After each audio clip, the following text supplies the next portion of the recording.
হরে কৃষ্ণ, রাধে রাধে। গোপু সেবার আরেকটি ব্লগে তোমাদেরকে স্বাগত জানাই। তোমরা সবাই কেমন আছো? আজকের লোকনাথ পুজো, আর আজকের গোপুদের জন্য ভাবলাম নিজের হাতে গয়না বানিয়ে ওদেরকে পরাবো। তো আজকের দেখো পুঁতিগুলো গোলাপি রঙের আর সোনালি রঙের পুঁতি, ওগুলোই গেঁথে সুতো দিয়ে মালা বানালাম। প্রথমে যেই মালাটা দেখলে সেটা হলো বড় গোপুর, তারপরে ছোট গোপুর। মাথার মুকুটও বানালাম, বড় গোপুর মাথার মুকুট ওটা। এই যে হলো বড় গোপুর মাথার মুকুট, বাঁশি, দুটো গোপুর বাঁশি, ছোট গোপুর বাঁশি আর মালা। বাঁশিগুলো কি দারুণ লাগছে না দেখতে? আমার খুব ভালো লেগেছে বাঁশিগুলো। তোমাদের কেমন লাগলো আমাকে কমেন্টে নিশ্চয়ই জানিও। আর চলো এবার ভাবছি গোপুদের পিছনটা একটু সুন্দর করে ডেকোরেশন করে নিই। কারণ কেন বলো তো, পিছনের কাঁচটা এতটাই বাজে হয়ে গেছে, খুবই বাজে লাগে ভিডিও করলে। তাই ভাবলাম যে পিছনটা ভালো করে সাজিয়ে নিই। একটা কাগজ নিয়ে নিয়েছি, কালারিং আর্ট পেপার, কিন্তু সেটা ডিজাইন করা ওই আর্ট পেপার নিয়ে নিয়েছি, আর আঠা নিয়ে নিয়েছি।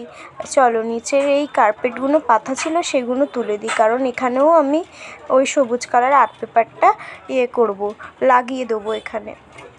তাই জন্যে এই আর্ট পেপার কার্পেটগুলো আমি তুলে দিচ্ছি। চলো এই জায়গাটা আবার মুছে নিই, তারপর আমি কাজ শুরু করব। এই যে আর্ট পেপারটা নিয়ে নিয়েছি, আর্ট পেপারটা সাইজ করে কেটে নিয়েছি আমি। এবার আঠা লাগিয়ে দেবো। আঠা লাগিয়ে নেওয়া হয়ে গিয়েছে। এবার অর্ধেক আয়নাটাতেই আমি এই ডিজাইন করা সবুজ কালার আর্ট পেপারটা লাগিয়ে দিয়েছি, যাতে সুন্দর লাগে দেখতে।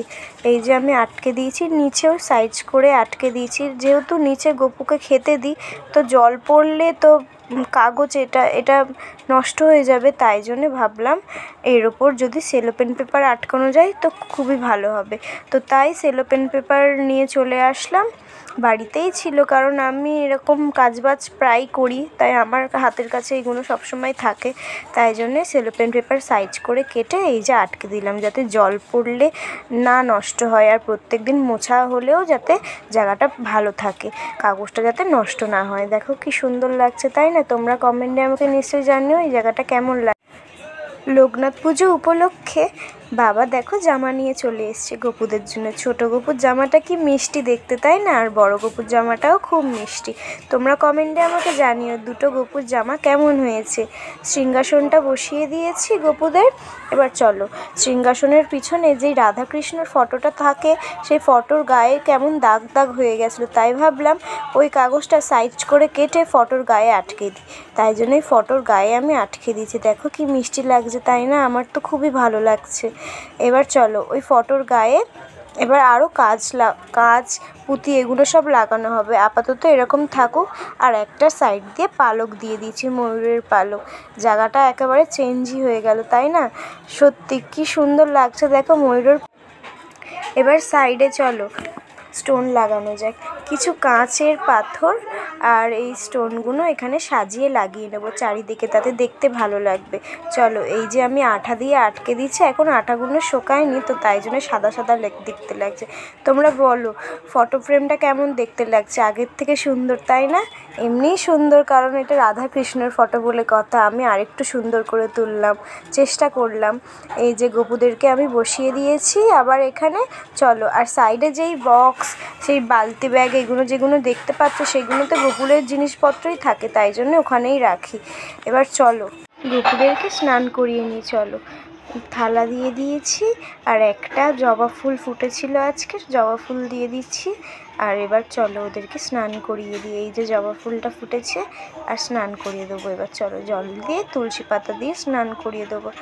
আজকে তেমন ফুল ফোটেও নি, আর ফুল আনাও হয়নি, তাই জন্যে এরকমভাবেই স্নান করাচ্ছি গোপুদের।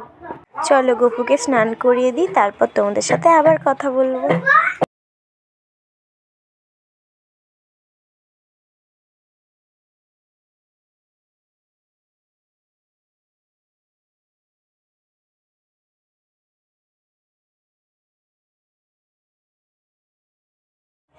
গোপুদের স্নান করানো হয়ে গিয়েছে, ওদের গা মুছিয়ে আমার কোলে শুয়ে রেখে দিয়েছি।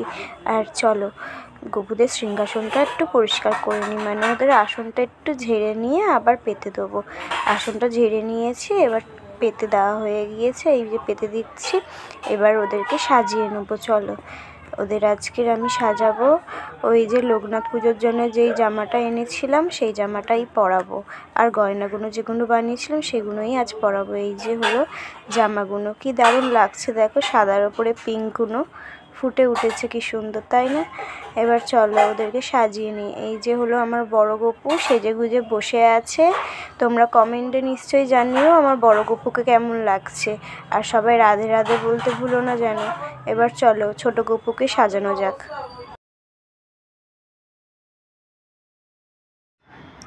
এই যে আমার ছোট গপুকে সাজিয়ে নিয়েছি, কি মিষ্টি লাগছে তাই না?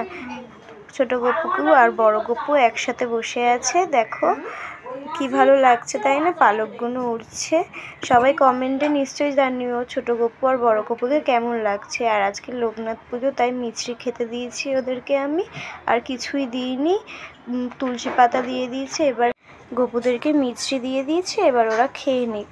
সবাই মন থেকে বলো দেখি, খুশি মনে বলো দেখি হরে কৃষ্ণ, রাধে রাধে। এটাই ছিল লোকনাথ পুজোর ব্লগ। টাটা, সবার সাথে আবার পরে দেখা।